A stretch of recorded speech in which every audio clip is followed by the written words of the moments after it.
fursa ya kimaisha watakuja kuipata hapa Dar es Salaam.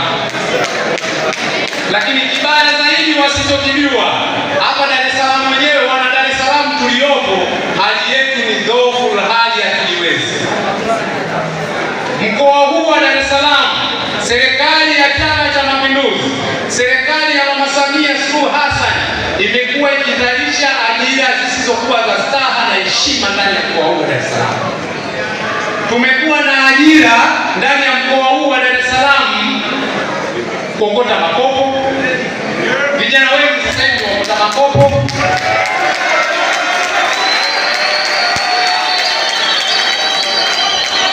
Lakini baya zaidi linalosikitisha, ambao hawa watu wamuogope hata Mungu, mkoa huu wa Dar es Salaam sasa hivi ndio unaongoza kwa madadapoa.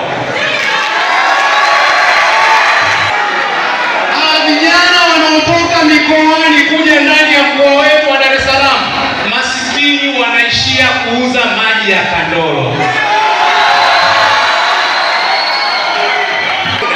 Vijana wengi wanaamini kwenye bodaboda, lakini kwa bahati mbaya serikali ya Chama cha Mapinduzi hawaioni bodaboda kama kazi.